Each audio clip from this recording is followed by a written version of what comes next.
Chapter 6. As Derek continued to fall, he felt the speed of his descent begin to slow. He cocked his head after seeing a distant orange glow. A brief glimpse of the underground lake's surface caught his eye just before he plunged deep into its tepid water. He winced as his back splashed hard, creating a burning sensation against his entire posterior. The full effects were felt within a few short moments. Derek emerged with a large gasp of air and then an echoing breath of reprieve. Although relief was dominating at the moment, a rising sense of despair was slowly swallowing him. The desire for answers had his eyes darting in several directions. His eyes slowly began to adjust to the darkness. "Where am I?" he asked quietly. Looking around, he studied the area for any sign of light or movement. "Andy, are you down here?" he whispered heavily. The sound of breaking waves echoed against the high, far-off, dark walls surrounding him. Catching a whiff of something quite unfamiliar, he drew in a more analytical sniff. A musty, rancid odor blending horribly with the stench of lake water caught him off guard and might as well have slapped him senseless. With a large, croaking sound, he immediately vomited, followed by a dry heave a few seconds later. "Oh my God, what is that putrid smell?" With darkness everywhere, with the exception of a dim glow far above him and 100 or so meters to his rear, he said to himself, "This must be a cavern of some kind." Reacquainting himself with the lapping breakers, he determined where he thought the sound was originating from and then began swimming. "Maybe it's better I don't see what I'm swimming in," he said, trying his best not to breathe through his nose. As Derek approached the rocky shore, the loudness of the breaking waves made it apparent he was very close. Despite his inability to see how close or far away he was, his toes reached down, and his feet shot forward and side to side, feeling for shallow ground. He felt a rock. "Finally," he grumbled. "Thank you, God." He managed to plod his way from the rocks and onto what seemed like a slick, muddy shore. On a small landing, he sat down and then leaned forward, laying his head against a bent knee. "Criminy, it stinks to high heaven in here. What in God's creation could smell so bad, Andy?" He called quietly again. Where could she be? I was right behind her. He clenched his teeth and then let out a groan. He just knew she had to be close by. "Andy, can you hear me? Answer me, dang it." His voice bounced off a few distant walls. "Dag nabbit." He felt around for some rocks, and after picking up 6 loose ones, he threw them in several directions to get an idea of where to go from where he was. "Andy, can you hear me?" 4 of the stones sounded as if they ricocheted off large rocks or walls. Well, probably not that way. One of the stones landed back in the water. No thanks. The last one hit something that produced a hollow clunking sound. "Okay, little stone, where are you leading me?" He rolled onto all 4s and started crawling. The putrid odor grew stronger as he advanced toward what he could only imagine was certain danger. After crawling a short distance, his hand set down on a small, clammy object protruding out from the ground. Somewhat sticky and cool to the touch, he wrapped his fingers across the top portion of it.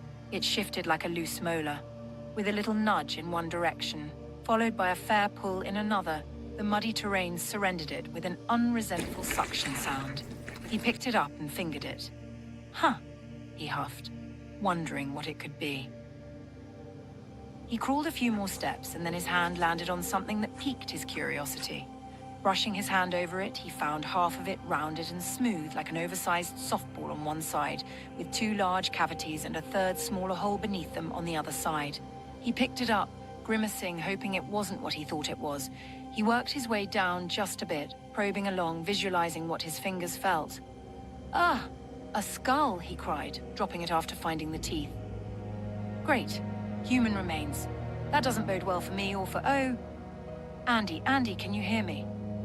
He felt along the ground again and discovered another skull, then another, and then came upon the outside edge of a large mound of bones.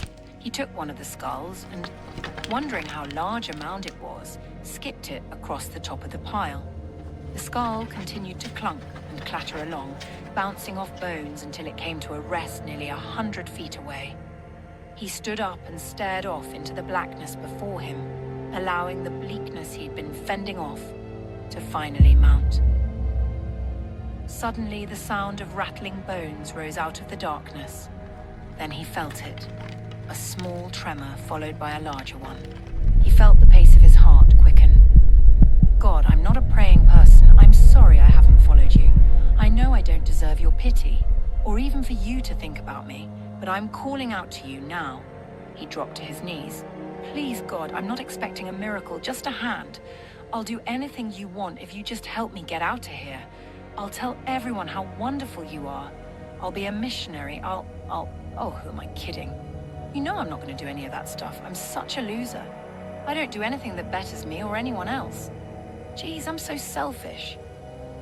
He leaned onto his hip, then kicked his legs out from under him and sat there. You know, I wish I'd done things differently with my life. I could have been nicer to my uncle. Maybe I should have told my parents that I loved them more often before I lost them. Are they up there with you? Man, I can't seem to do anything right on my own. Maybe that's why I need you. Maybe you need to get in and drive for me, if it were only that simple. Suddenly, through the darkness, a faint melodic alarm began to sound.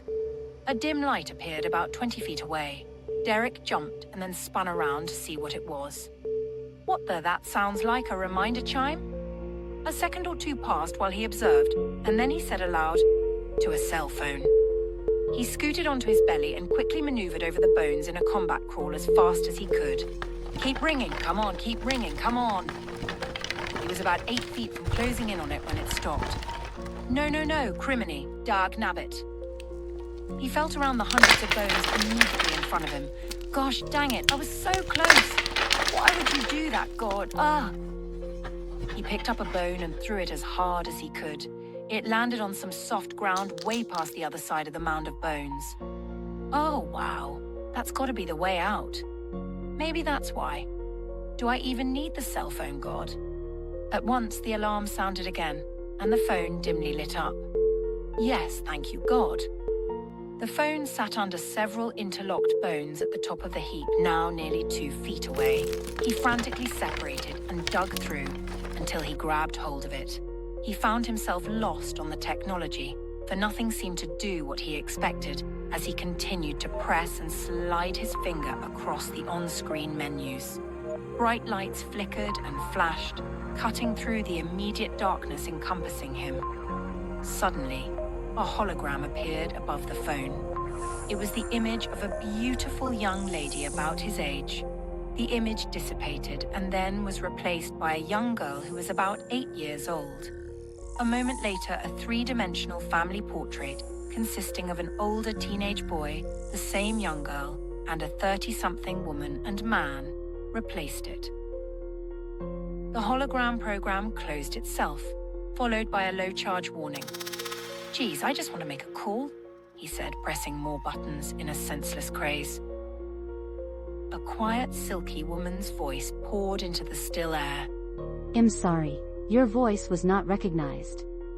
If you'd like to make a call, tell me the number you'd like me to dial. I'm trying, lady, but... I'm sorry, she said, cutting him off. Are you authorized to use this phone? Lady, just call 911. 911, one moment. The voice said. I'm sorry. A signal cannot be located. Would you like me to tag this phone with an EMS broadcast signal? Yes, that's fine. Well, she let me try to call out at least, he thought to himself. Maybe I'm authorized now, he said quietly. He cleared his throat and prepared his best authoritarian voice. Call home, he said in a deep tone.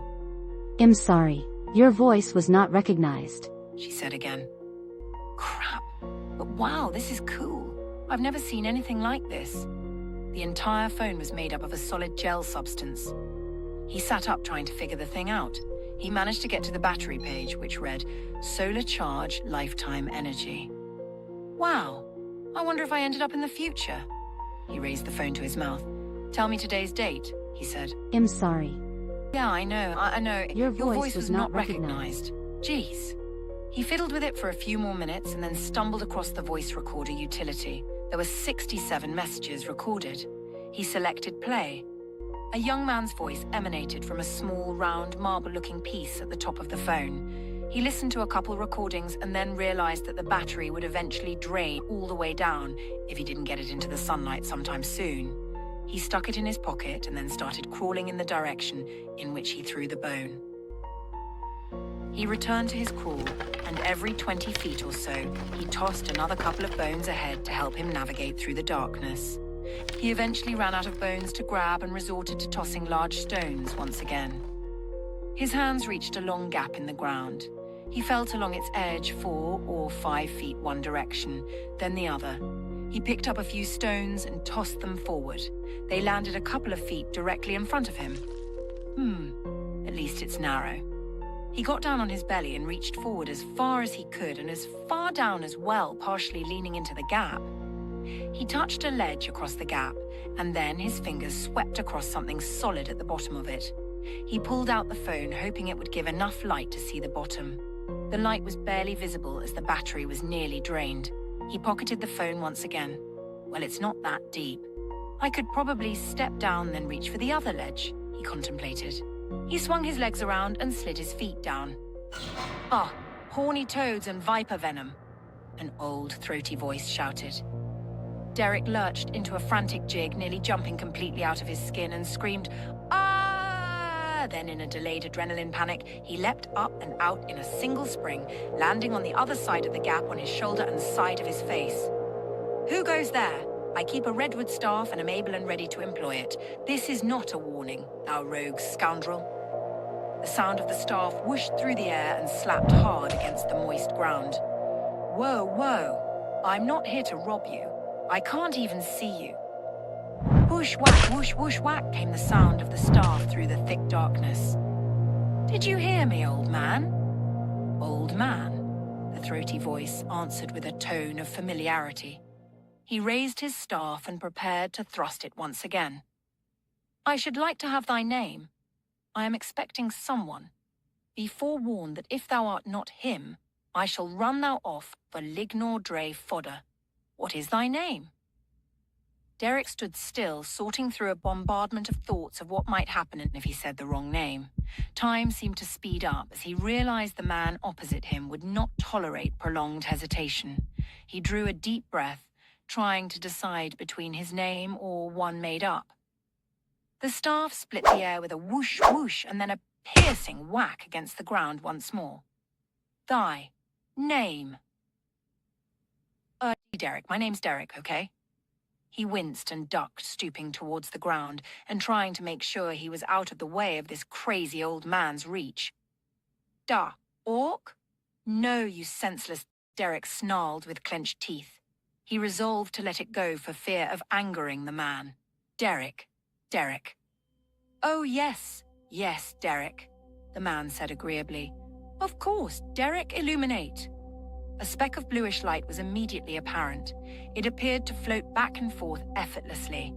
The light brightened a smidge, seemingly to allow the man's eyes to adjust from the stark blackness. It became clear to Derek that the light was emitting from the upside end of the staff. He watched as the figure of a long-bearded man in a draping cloak emerged from the darkness. The man stood a head taller than Derek, and his head held slightly sunken eyes that made Derek look twice. The man's oversized nose was hidden somewhat well within his large, or perhaps long, face. Derek couldn't decide, but his high cheekbones gave his face an overall slender look, though his face was still fairly larger than Derek was accustomed to.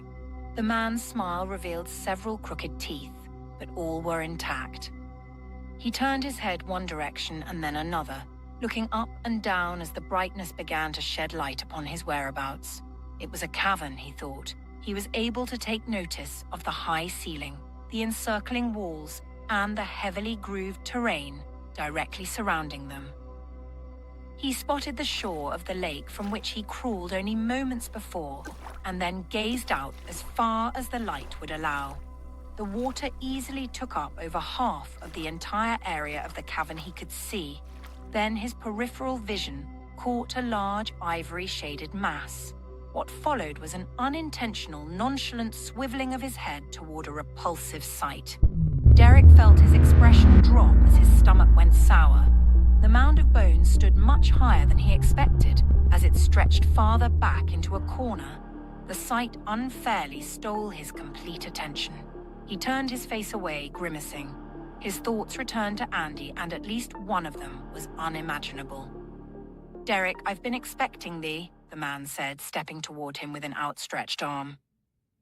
Derek's emerald amulet caught the man's eye when it emitted a soft glow.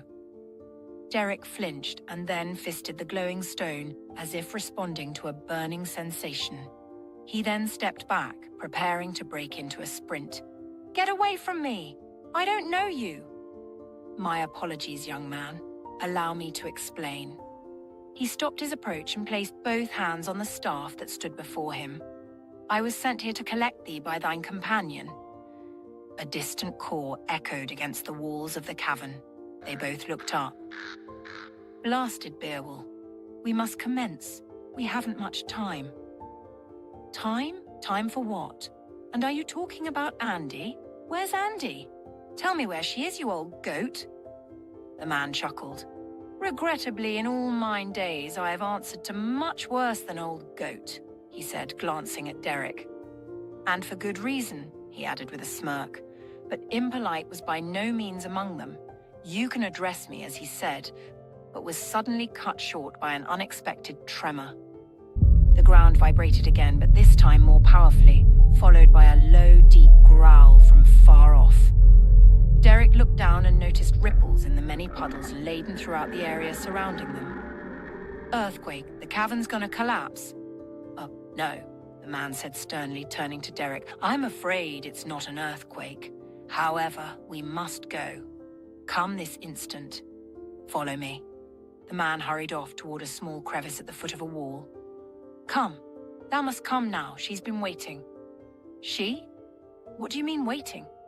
"I was right behind her." "Wait, are we talking about the same person?"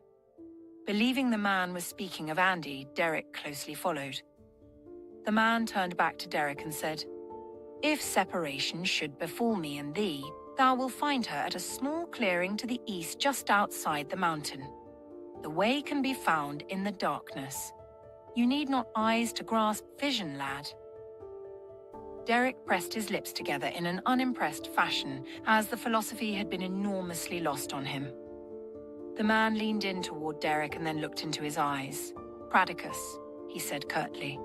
Drawing a fist, Derek quickly stepped back, seizing an untrusting expression. "What are you doing? What does that mean? Are you hexing me?" Rolling his eyes, the man sighed, then shook his head ever so slightly. "It's something mine aunt used to grumble in frustration hundreds of times a day, it seems." "Why?" Derek asked, now clenching his other fist. "Because, mine boy, that is my name," he said, turning the other direction with a gentle, reminiscing laugh. Chapter 7.